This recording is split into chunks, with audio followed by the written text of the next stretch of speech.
Hello everyone, कैसे हैं आप लोग। Welcome to UPSC guarantee. और आज हमारी मैं सेकंड वीडियो लेकर आया हूं जो गवर्नमेंट स्कीम्स के नाम से हमने जो सीरीज और प्लेलिस्ट स्टार्ट की है। सेपरेट प्लेलिस्ट है अपने यूट्यूब चैनल पे, आप कभी भी उसे जाके देख सकते हैं। आप किसी भी एग्जाम की तैयारी कर रहे हैं, यूपीएससी बीपीएससी और UPPCS and other any other competitive exam, जहां पर भी और ज्यादातर सभी एग्जाम्स में गवर्नमेंट गवर्नमेंट स्कीम्स आती ही हैं।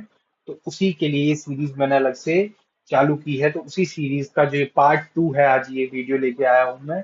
और इसमें हम कुछ आगे की स्कीम्स डिस्कस करेंगे जो हमने ऑलरेडी डिस्कस कर ली। उसके अलावा तो नेक्स्ट स्कीम्स को स्टार्ट करने से पहले आप लोगों को मैं बोलूंगा कि अगर सब्सक्राइब नहीं किया तो चैनल को प्लीज सब्सक्राइब कर लीजिए, ताकि आपके पास नोटिफिकेशंस प्रॉपरली मिल सके। राइट, तो चलिए स्टार्ट करते हैं।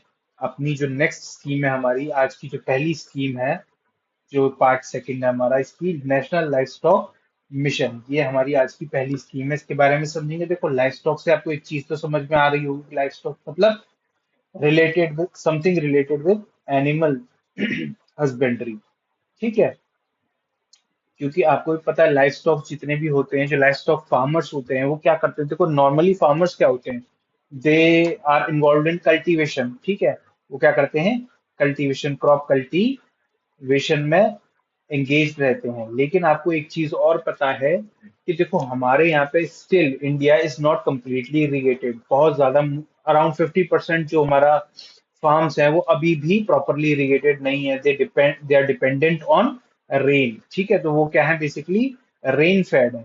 तो ऐसा बहुत बार होता है, ऐसा बहुत बार होता है कि बारिश नहीं आ रही। सपोज एल निनो ईयर आ गया, ठीक है, एल निनो ईयर आ गया तो बारिश नहीं आ रही है। उस वजह से क्या होता है, एंटायर जो हमारी जो फार्मर्स की एंटायर जो क्रॉप्स होती है, वो क्या हो जाती है, डैमेज हो जाती है, खत्म हो जाती है। राइट, और ऐसे केस में क्या होता है, they are left with no money और नो रिसोर्सेज। ठीक है, ना उनके पास वो रिसोर्स रहते, ना मनी रहता, कुछ नहीं। बहुत ज्यादा इसी के ऑल्टरनेटिव में कि अगर जो फार्मर्स हैं वो कल्टीवेशन तो करते हैं, उसके साथ साथ में वो क्या करते हैं, एनिमल हस्बेंड्री का भी काम करते हैं as a second source of income. As a second source of income. इससे बेसिकली होता क्या है, इससे बेसिकली होता ये है कि उनको क्या मिल जाता है, एक कुशन मिल जाता है। कैसा कुशन, ये कुशन मिल जाता है कि अगर कोई अनफोर्सीन एडवर्स सर्कमस्टेंस उनके सामने आ जाए, समझ रहे हो, सर्कमस्टेंस आ जाए जिसमें उनकी क्रॉप डैमेज हो गई, तो उनके पास एक ऑल्टरनेटिव होता है, किसके लिए, अपने आप को सस्टेन करने के लिए। तो वो क्या करते हैं, अपने पास में लाइफ स्टॉक रखते हैं और उसको क्या करते हैं, मतलब लाइफ स्टॉक एनिमल हस्बेंड्री के थ्रू क्या करते हैं, बेसिकली वो उससे कुछ पैसा कमाते हैं। वो उनके लिए एज अ क्वेश्चन काम करता है, ताकि जो उस साल फसल बर्बाद हुई है उससे उनको एकदम से खाली हाथ ना रहना पड़े। समझ रहे हो, तो यही मेजर कंडीशन, ये जो मैंने आपको पूरी एक समरी बताई है ना, यही एग्रीकल्चर का सत्य है इंडिया में। तो उसी के लिए नेशनल लाइफ स्टॉक मिशन को प्रमोट किया जाता है। कब लॉन्च किया गया था ये, 2014 में। आपको पता है, मिनिस्ट्री वही ministry of fisheries, animal husbandry and dairying ministry में आता है। इसका क्या ऑब्जेक्टिव है, लाइफ स्टॉक सेक्टर को डेवलप करना। ठीक है, लाइफ स्टॉक की प्रोडक्टिविटी बढ़ाना, ताकि फार्मर्स को एक सस्टेनेबल लाइवलीहुड मिल सके और उनकी इनकम क्या हो सके, उनकी इनकम इंक्रीज हो सके। यही हमारा मेजर ऑब्जेक्टिव है। अगर लाइफ स्टॉक की प्रोडक्टिविटी बढ़ेगी तो अल्टीमेटली क्या होगा, फार्मर्स की इनकम बढ़ेगी और वो थोड़े एम्पावर्ड होंगे इकोनॉमिकली। राइट, अब देखते हैं कि इस बेसिकली स्कीम में क्या क्या मेजर जो इसके मेजर कंपोनेंट्स क्या क्या है, अब हम वो देख लेते हैं फटाफट से। तो पहला कंपोनेंट ये है कि fodder and feed development. Obviously बात है, जब हम लाइफ स्टॉक की बात कर रहे हैं, लाइफ स्टॉक को डेवलप करने की बात कर रहे हैं, तो हमको उनको फीड तो देना ही पड़ेगा। तो फीड कैसा दें, एक तो फीड अवेलेबल हो, अच्छी क्वालिटी का अवेलेबल हो, ताकि क्या होगा, हमें प्रोडक्टिविटी भी तो बढ़ानी है ना लाइफ स्टॉक की। तो जब ऑब्जेक्टिव ही है तो उनको भाई जानवरों को खाना ही अच्छा नहीं मिलेगा तो वो क्या प्रोडक्टिव रहेंगे, समझ रहे हो। तो availability of quality feed and fodder, ये सबसे पहला कंपोनेंट किसका है, नेशनल लाइफ स्टॉक मिशन का। उसके बाद सेकंड कंपोनेंट आता है इसमें लाइफ स्टॉक डेवलपमेंट। कैसे डेवलपमेंट, लाइफ स्टॉक को कैसे डेवलप करोगे, अच्छी नस्ल के साथ में क्या करके, ब्रीडिंग करके। ठीक है, ब्रीड कर करके क्या करते हैं हम, उनकी जो जीन्स हैं, जो बेस्ट से बेस्ट जीन्स जो हो सकते हैं, वो डालने की कोशिश करते हैं ताकि उसकी प्रोडक्टिविटी बढ़े। ठीक है, हाइब्रिड जीन्स हो, मतलब हाइब्रिडाइजेशन होता है, ब्रीडिंग होती है। ठीक है, उस तरीके से क्या करना है हमको, लाइफ स्टॉक को डेवलप भी करना है, कंटिन्यूअसली रिसर्च एंड डेवलपमेंट करते रहना है, और बेस्ट से बेस्ट जो जीनोम हम बेस्ट से बेस्ट जीनोम का जो हमारा लाइफ स्टॉक है उसको डेवलप करने का काम भी करते रहना है। इसी मिशन के अंदर एक कंपोनेंट में आता है। तीसरा आता है हमारा पोल्ट्री डेवलपमेंट। पोल्ट्री डेवलपमेंट में भी अभी हम बात कर रहे थे किसानों के बारे में कि भाई उनके लिए एक ऑल्टरनेट सोर्स की तरीके से काम करता है, एक उनके लिए एडिशनल इनकम के लिए काम करता है, उनके लिए एक कुशन की तरीके से काम करता है। तो अब इसको समझो कि पोल्ट्री डेवलपमेंट, देखो आपको इंडियन एग्रीकल्चर की एक बहुत सच्चाई जानना जरूरी है। इंडियन एग्रीकल्चर की सच्चाई क्या है कि majorly majorly 85%, approx more than 85% कैसे हैं, स्मॉल एंड मार्जिनल फार्मर्स। समझ रहे हो, स्मॉल एंड मार्जिनल फार्मर्स हैं इंडिया में, और इनके पास में क्या है, बेसिकली स्मॉल लैंड होल्डिंग। ठीक है, स्मॉल लैंड होल्डिंग है। स्मॉल लैंड होल्डिंग की वजह से होता क्या है, स्मॉल लैंड होल्डिंग की वजह से क्या होता है कि इनके पास में बहुत ज्यादा जगह नहीं बचती, बहुत ज्यादा जगह नहीं होती। तो ये जब अगर कल्टीवेशन की एक्टिविटी भी कर रहे हैं, कल्टीवेशन के साथ साथ अगर ये चाहे कि एनिमल हस्बेंड्री करें, तो इनके पास बहुत जगह नहीं होती। उसका ऑल्टरनेटिव क्या होता है, this is called as backyard poultry. तो जो पोल्ट्री है, पोल्ट्री में भी कैसी पोल्ट्री, बैकयार्ड पोल्ट्री, मतलब कि आपके पास जो स्मॉलर एरिया है, उसी के अंदर आप क्या करें, पोल्ट्री करें, स्मॉल स्केल में, स्मॉल स्केल में करें। उससे क्या होगा, बेसिकली आप अंडे बेच सकते हैं, मीट के बिजनेस में जा सकते हैं, इस तरीके की चीजें। तो बेसिकली उसमें होगा क्या, बैकयार्ड पोल्ट्री से, तो उनके पास में क्या होगा, एक एडिशनल सोर्स ऑफ इनकम आएगा। ठीक है, सब समझ रहे हो। तो जो थर्ड कंपोनेंट है, जो पहला हमारा ये था, दूसरा ये, तीसरा जो हमारा है पोल्ट्री डेवलपमेंट का, basically focusing on backyard poultry. Now coming to the fourth component, that is called as risk management and capacity building. सबसे पहली बात इंश्योरेंस करना, और इसमें लाइफ स्टॉक का इंश्योरेंस भी है, जो बहुत ज्यादा कीमती है। आपको पता है लाइफ स्टॉक बहुत ज्यादा महंगे आते हैं मार्केट में, एक गाय भैंस कुछ भी आप लोगे, कैटल शीप, सब चीज बहुत महंगी आती है। ठीक है, तो लाइफ स्टॉक को भी इंश्योर करना, ठीक है, वो भी एक गारंटी कि अचानक से कुछ हो जाए तो सपोज आप सोच रहे हो कि 1 1.5 2 लाख रुपए लेके फार्मर इकट्ठा करके कोई जानवर लाया, अचानक कुछ हो जाए, नेचुरल कैलामिटी आ जाए, कुछ हो जाए, तो उसको भी इंश्योर करना। प्लस प्लस फार्मर्स की भी क्या करना, कैपेसिटी बिल्डिंग करना, उनको भी ट्रेन करना। ठीक है, ताकि वो बेस्ट से बेस्ट यूज में ले सके। बेनिफिशियरी आपको पता ही है, स्मॉल एंड मार्जिनल फार्मर्स। ठीक है, specially in rural areas. Eligibility, all life stock farmers उसकी एलिजिबल है। तो ये था हमारा नेशनल लाइफ स्टॉक मिशन। ठीक है, आई होप आपको ये क्लियर हो गया होगा। और मैंने सिर्फ ये स्कीम डिस्कस नहीं करी, मैंने आपके साथ में इस स्कीम के साथ में एक एग्रीकल्चर का एक समरी टाइप की भी डिस्कस की है, थोड़े थोड़े aspects related with this particular scheme. Now moving forward to our next scheme, और ये है हमारी payment for import of urea. आपको एक चीज समझनी होगी कि जो मिनिस्ट्री है हमारी, जो गवर्नमेंट है, जो ministry of chemical and fertilizer है, बेसिकली बेसिकली ये क्या देती है, एक तरीके से सब्सिडी देती है। किस पे सब्सिडी देती है, फर्टिलाइजर्स पे। किस पे देती है सब्सिडी, फर्टिलाइजर्स पे। ठीक है, किसको, किसानों को, ताकि वो क्या करें, सस्ते दाम में फर्टिलाइजर्स यूज कर सके और क्रॉप्स को ग्रो कर सके। राइट,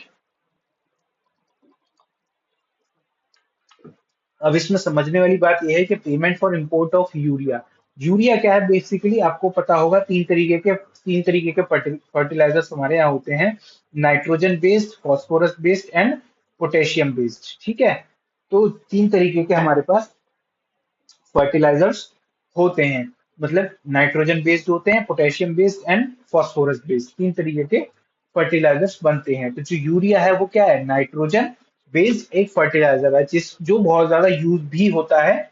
और और ये एक पर्टिकुलर एक रेशियो में यूज होते हैं। बट मेन बात ये है कि यूरिया को फार्मर्स, जो नाइट्रोजन बेस्ड जो फर्टिलाइजर है, उसके तरीके से यूरिया को काफी ज्यादा यूज करते हैं। इसी वजह से सब्सिडी भी गवर्नमेंट देती है इसमें। इसकी वजह से होता क्या है, इसकी वजह से होता यह है तो इसकी वजह से मतलब ऑब्जेक्टिव देख लेते हैं। ऑब्जेक्टिव क्या है इसका? एडिक्वेट अवेलेबिलिटी ऑफ यूरिया का होना कंट्री में। ठीक है। तो फाइनेंसिंग इम्पो अब एक बात को समझो कि इतने सारे जो फार्मर्स हमारे कंट्री में है, ठीक है, सबको यूरिया चाहिए। ठीक है, सबको यूरिया चाहिए, तो यूरिया को अगर इंपोर्ट करना पड़े, सपोज अगर यूरिया कंट्री में ही बन रहा है, तो गवर्नमेंट क्या देगी? सब्सिडी देगी, समझ रहे हो? लेकिन इंपोर्ट करके और महंगा होगा, लेकिन उसके ऊपर भी क्या करती है गवर्नमेंट? उसके ऊपर भी सब्सिडी देती है, कभी भी किसानों के ऊपर उसका बर्डन नहीं आता। ठीक है। तो वो फाइनेंस करती है क्या? यूरिया को, जो कि इंपोर्ट किया जा रहा है, ताकि एडिक्वेट अवेलेबिलिटी कंट्री में उसकी बनी रहे। अब यूरिया क्या है? क्रिटिकल नाइट्रोजन बेस्ड फर्टिलाइजर है, जैसे मैंने अभी डिस्कस किया। India imports a significant portion to meet the domestic demand. ठीक है। बहुत ज्यादा पोर्शन में इंडिया क्या करता है? इंपोर्ट करता है, उतना बनाता नहीं है जितना इंपोर्ट करता है। इस वजह से अगर गवर्नमेंट, और आप ये सोचो कि अगर बना भी रहा होता ना, तो भी फार्मर्स की कंडीशन इतनी अच्छी नहीं थी कि डोमेस्टिक यूरिया को भी वो उसी रेट पे खरीद सके, मार्केट प्राइस पे। उसको भी सब्सिडी देनी पड़ती है, और इंपोर्टेड यूरिया के लिए तो और भी ज्यादा सब्सिडी देनी पड़ेगी। आप सब समझ रहे हो इस बात को? तो ये है बेसिकली इस पर्टिकुलर स्कीम का पर्पस। ठीक है। द स्कीम इंश्योर्स, क्या इंश्योर करती है? Price stabilization and availability of urea. एक तो प्राइस कंट्रोल में रहता है, और यूरिया की अवेलेबिलिटी कंट्री में बनी रहती है, ताकि फार्मर्स को कभी भी ऐसा ना लगे कि मान लो ग्रोइंग सीजन आ गया, सपोज ग्रोइंग सीजन नहीं आ रहा है, और ग्रोइंग सीजन में फर्टिलाइजर्स की अगर उनको जरूरत पड़ रही है, ठीक है, और वहां पे अवेलेबल ही नहीं है, क्यों? क्योंकि इंपोर्ट करना पड़ रहा है, तो उसको भी इंश्योर करने का काम गवर्नमेंट करती है। ठीक है। इंडियन फार्मर्स इसके beneficiaries. Government bears the cost of urea imports and regulate prices. Already we have discussed this point. Eligibility, general subsidy is applicable to all farmers. जो सब्सिडी जो दी जाती है वो सभी फार्मर्स के लिए क्या है? सभी फार्मर्स उस सब्सिडी के लिए एलिजिबल है। ठीक है। तो ये है दूसरी हमारी स्कीम। चलिए अब आप बात करते हैं इसी से कनेक्टेड स्कीम में। मैंने आपको बताया ना 3 तरीके का फर्टिलाइजर, तो उसी तरीके से जो इंडिजेनस, अभी हमने क्या किया? Import of urea. अब हम बात करते हैं इंडिजेनस फॉस्फोरस और पोटेशियम की जो फर्टिलाइजर्स है, उसका भी पेमेंट कौन करता है? Ministry of chemicals and fertilizers. बहुत इंपॉर्टेंट है, याद रखना। इकोनॉमी में भी, मेंस में भी, और आपका प्रीलिम्स में भी स्टेटमेंट एग्रीकल्चर बहुत फेवरेट पोर्शन, मतलब पोर्शन है और टॉपिक है किसका? यूपीएससी का। तो याद रखना, ये क्वेश्चंस आपको कहीं ना कहीं मिलेंगे, प्रीवियस ईयर क्वेश्चंस में भी ये आए हुए हैं। इसीलिए मैं इनको काफी डिटेल में और समझा समझा के कॉन्टेक्स्ट के साथ में बताने की कोशिश कर रहा हूँ। अगर आपको वीडियो अच्छी लग रही है तो प्लीज लाइक कर दीजिए, और कमेंट में भी बता दीजिए। ठीक है, थोड़ा अप्रिसिएशन मिलता है तो अच्छा लगता है। चलिए ऑब्जेक्टिव की बात करते हैं कि support the indigenous production of phosphorus and potassium fertilizers. Indigenously India में डोमेस्टिक प्रोडक्शन हो दोनों फर्टिलाइजर्स का, and ensure their availability and at affordable prices. Prices भी अफोर्डेबल हो और उनकी अवेलेबिलिटी भी हो कंट्री में। दोनों चीजों को इंश्योर करने का काम कौन करता है? ये पर्टिकुलर स्कीम।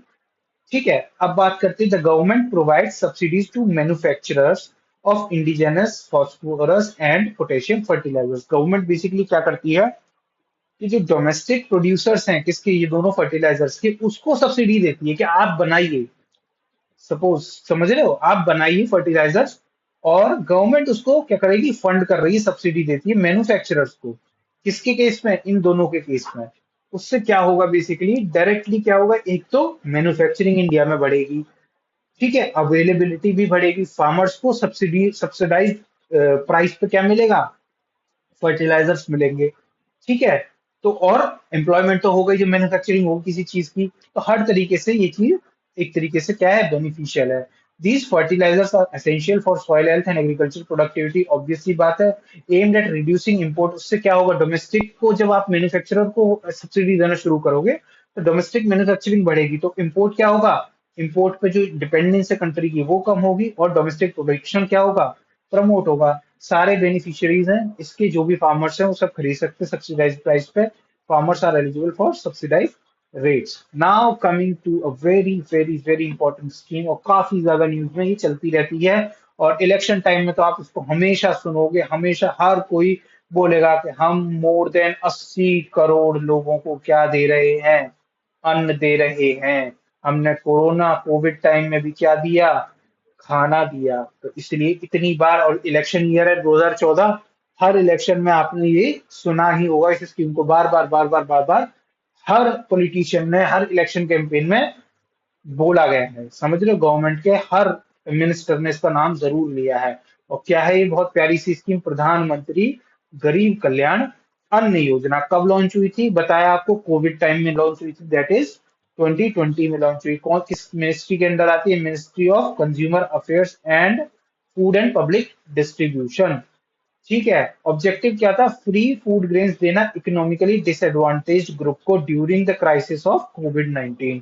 अब एक बात समझिए कि चलो कोविड तो खत्म हो गया, पर ये स्कीम क्यों रेलिवेंट है? स्कीम रेलिवेंट इसलिए है क्योंकि इस स्कीम को एक्सटेंड कर दिया गया। इस स्कीम को कंटिन्यूअसली पहले कोविड टाइम में एक्सटेंड करते गए, और इसको कंटिन्यूअसली एक्सटेंशन बहुत सारे मिलते गए, क्योंकि गवर्नमेंट को लगा कि हमें सब्सिडी, हमें जो खाना है, जो फूड ग्रेन्स है, वो देना जरूरी है हमारे क्या, कंट्री के लोगों को, क्योंकि बहुत ज्यादा फूड सिक्योरिटी का इशू भी होता है, हंगर का भी इशू है इंडिया में। तो इसको काफी सारे एक्सटेंशंस मिले हैं इस स्कीम को, इसलिए काफी इंपॉर्टेंट भी हो जाती है। नाउ देख लेते हैं क्या क्या इसमें मिलता है। 5 kg of food grains rice और wheat per person per month is provided to poor families in addition to existing ration under the PDS. जो पीडीएस में जो राशन की दुकानों पे जो एग्जिस्टिंग राशन मिलता है, एग्जिस्टिंग राशन मिलता है, उसके अलावा एडिशनल ये दिया गया था कोविड टाइम के क्राइसिस में। एडिशनली ये चीज ऐड की गई थी, एडिशनली ये चीज ऐड की गई थी बट एक चीज समझने की है इसमें कि पीडीएस जो पहले से चल रहा था उस चीज को बंद नहीं किया गया। ये बात याद रखना कि जो पीडीएस पहले से गवर्नमेंट दे रही थी, राशन की दुकानों के थ्रू जो अनाज, जो खाना मिल रहा था, वो तो मिल ही रहा था। एडिशनली क्योंकि कोविड की क्राइसिस थी, तो 5 kg food grain per person per month additional ही दिया गया, in addition to the existing ration under PDS. PDS में जो एफसीआई देती है ना, फूड कॉर्पोरेशन ऑफ इंडिया, जो स्टोर करती है, फिर वहां से डिस्ट्रीब्यूशन का काम होता है। ठीक है, वो तो ऑलरेडी चल ही रहा था, उसी में एड ऑन किया गया था। Initially launched as a part of कोविड-19 measures, obviously continued during pandemic waves to ensure food security. मैंने भी बताया, to the vulnerable population. Beneficiaries कौन थे इसमें? जितने भी लोग जो नेशनल फूड सिक्योरिटी एक्ट के अंदर जो भी एलिजिबल थे, वो सारे लोग इस स्कीम के लिए भी एलिजिबल थे। All families holding ration card under NFSA, वो सारे लोग इसके अंदर एलिजिबल थे। काफी इंपॉर्टेंट स्कीम है, स्पेशली मेंस के लिए इंपॉर्टेंट है। ठीक है, प्रीलिम्स में तो इससे मुझे नहीं लगता कोई क्वेश्चन ज्यादा बनवा सकता है, लेकिन मेंस में कोई क्वेश्चन ऐसा आएगा जहां पर, क्योंकि आपको पता है ना, मेंस में आपका एक सिलेबस है वल्नरेबल। देखो सिलेबस में देखना, वल्नरेबल सेक्शन ऑफ सोसाइटी। ठीक है, तो उनके लिए क्या है, तो अगर इस टॉपिक से कोई क्वेश्चन आता है तो आप ये स्कीम को मेंशन कर सकते हैं। चलिए अब बात कर लेते हैं आयुष्मान भारत की, जो नेक्स्ट स्कीम है हमारी और आज की वीडियो की लास्ट स्कीम है ये। इसका नाम है आयुष्मान भारत। प्रधानमंत्री, इसी का नाम है पूरा, प्रधानमंत्री जन आरोग्य योजना। कब लॉन्च की गई? 2018 में, ministry of health and family welfare. Objective क्या है? हेल्थ कवरेज प्रोवाइड करना, किसको? इकोनॉमिकली वल्नरेबल सेक्शंस को। तो अगेन क्या है? वल्नरेबल सेक्शन को। तो बेसिकली आपको पता है कि आउट ऑफ पॉकेट एक्सपेंडिचर बहुत ज्यादा हो जाता है। अगर गरीब लोग हैं, गरीब लोगों में अगर कोई बीमार होता है, तो आप ये समझ लो कि जो भी वो कमाते हैं अपना खाने के लिए, दाल रोटी के लिए, सारा इलाज में चला जाता था। उसके लिए ये स्कीम लॉन्च की गई। ये स्कीम लॉन्च तो की गई, लेकिन ये कितने लोगों की इसका फायदा होता है वो आगे हम देखते हैं। क्योंकि ये क्या करती है, फाइनेंशियल बर्डन को, जो हेल्थ केयर का बर्डन होता है गरीबों पे, उसको रिड्यूस करने का काम करती है। फीचर्स क्या है? 5 लाख पर फैमिली। देखो यहाँ पे पर पर्सन नहीं है, पर फैमिली है, याद रखना। पर ईयर का क्या मिलता है? Health insurance coverage. इतने तक का, 5 लाख तक का एक फैमिली एक साल में इलाज करा सकती है, for secondary and tertiary hospitalization. समझ रहे हो, हर तरीके की बीमारी या हर तरीके का जो सेकेंडरी और टर्शियरी लेवल पर इलाज हो सकता है, उसके लिए 5 लाख रुपए पर फैमिली पर ईयर दिए जाते हैं। कितने लोगों को कवर करती है ये? 10 करोड़ फैमिली को, अप्रोक्सीमेटली 50 करोड़ पीपल, बेनिफिशियरीज मतलब पीपल। तो लोग कितने हो गए? लगभग 50 करोड़। फैमिली, अगर एक फैमिली में 5 बंदे मानो तो 10 करोड़ फैमिली को ये करती है केटर। 50 करोड़ लोगों को ये स्कीम डायरेक्ट क्या बेनिफिट पहुंचाने का काम करती है। और सबसे खासियत क्या है? Cashless paperless access to health care services across empanelled hospitals. तो जो एम्पेनल्ड हॉस्पिटल्स हैं, जो इस स्कीम के अंडर आते हैं, जो इस स्कीम से एफिलिएटेड हैं, वहां पर क्या मिलेगा? इन लोगों को इलाज मिलेगा।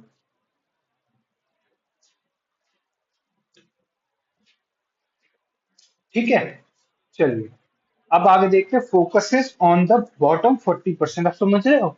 50 करोड़ लोगों को, मतलब जो जो स्ट्रेटिफिकेशन के जो सोसाइटी के स्ट्रेटिफिकेशन में जो सबसे नीचे तबके के 40% जो पॉपुलेशन है, उसको ये फोकस करते हुए ये स्कीम को लॉन्च किया गया था। अब इसमें क्या है?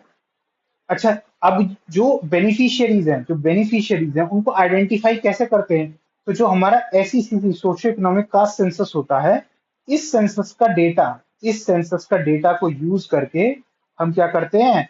बेनिफिशियरीज को आइडेंटिफाई करते हैं और उनको ये स्कीम का लाभ दिया जाता है। ठीक है, तो बेनिफिशियरीज कौन हो गए? Poor and vulnerable families as per SECC data. SECC data इसका यूज करके हम इसमें क्या बेनिफिशियरीज को आइडेंटिफाई करते हैं। एलिजिबिलिटी क्या है इनकी? Families identified through SECC irrespective of family size age gender. ना एज, ना जेंडर, ना साइज, कोई मतलब नहीं है। एक फैमिली, ठीक है, एक उनको पीएम जेएवाई का कार्ड मिल जाएगा, जिसमें वो 5 लाख तक का पर ईयर क्या कराएंगे? मुफ्त इलाज करा सकते हैं। ठीक है, तो ये थी हमारी आयुष्मान भारत प्रधानमंत्री जन आरोग्य योजना। तो यही आज की वीडियो की लास्ट स्कीम थी। नेक्स्ट पार्ट में हम और कुछ स्कीम्स को डिस्कस करेंगे कंटिन्यूअसली, थोड़ी थोड़ी स्कीम करके। पूरी ये अलग सेपरेट प्लेलिस्ट है, और आप जुड़े रहिए। और कभी भी आपको रिवाइज करना हो, एक ही जगह पर आपको प्लेलिस्ट मिल जाएगी। 2x में करके देख के पेपर देने जाना हो, रिवाइज करके चले जाना। चलिए फिर मिलते हैं नेक्स्ट वीडियो में। लाइक कीजिए, शेयर कीजिए और सब्सक्राइब कीजिए। Thank you.